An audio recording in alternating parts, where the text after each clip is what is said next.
Halo, Assalamualaikum, Om Swastiastu, Namo Buddhaya, Salam Kebajikan.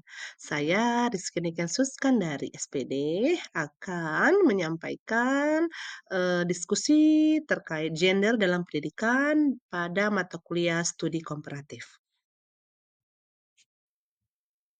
Pada sesi diskusi 7 kali ini, kami diminta untuk mencari 2 artikel terkait dengan gender dalam pendidikan dasar. Nah, pada sesi ini saya menemukan 2 artikel yang relate dengan topik atau isu yang akan didiskusikan.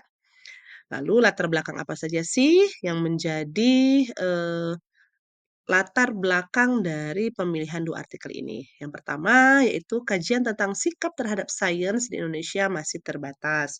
Kedua, penting sekali untuk memahami faktor efektif terkait minat, kepercayaan diri, kesenangan dalam pembelajaran sains.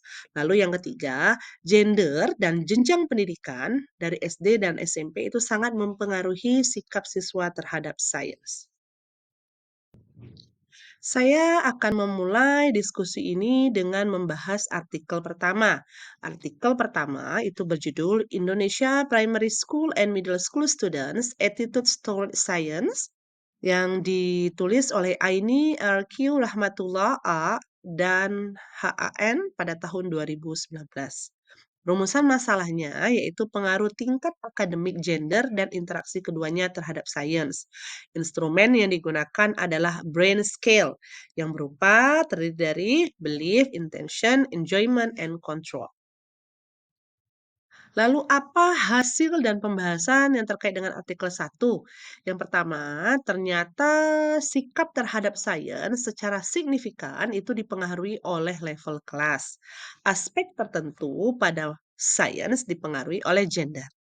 Siswa perempuan terlihat lebih menunjukkan sikap yang positif dibandingkan siswa laki-laki.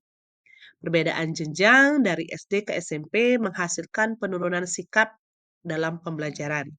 Faktor yang benar-benar mempengaruhi yaitu budaya, kurikulum, serta konteks sosial. Maka rekomendasi yang diperlukan adalah perlunya intervensi pedagogis guna menjaga motivasi siswa. Pada artikel kedua dengan judul Attitude Towards Science, A Study of Gender Differences and Grade Level by Aznam and Susilawati and Paidi pada tahun 2022, rumusan masalah terkait dengan perbedaan sikap sains berdasarkan gender dan jenjang serta apakah ada interaksi antara keduanya. Instrumen yang digunakan adalah TOSRA atau Test of Science Related Attitudes. Hasil dan pembahasan dari artikel 2 yaitu 1. Siswa perempuan cenderung memiliki sikap lebih positif terhadap sains. Terjadinya penurunan minat dan kesenangan dari SD ke SMP. Faktor penyebabnya adalah lebih kepada 1. Transisi jenjang, lalu stereotip gender, dan konteks sosial pedagogis. Lalu rekomendasi yang diberikan yaitu strategi pengajaran yang lebih peka terhadap gender. Berikut analisis perbandingan dari kedua artikel.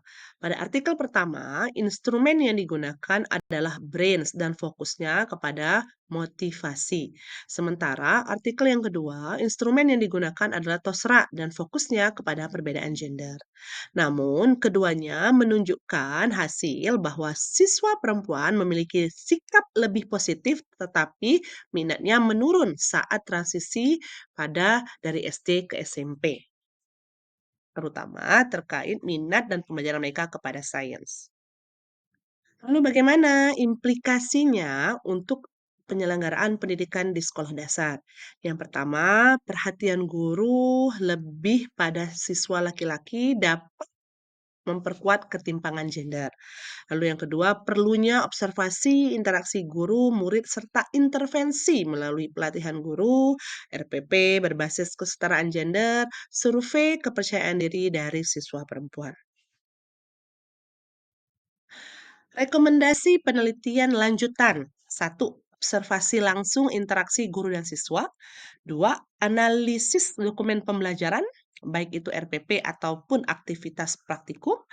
3. Survei afektif dan kepercayaan diri siswa perempuan.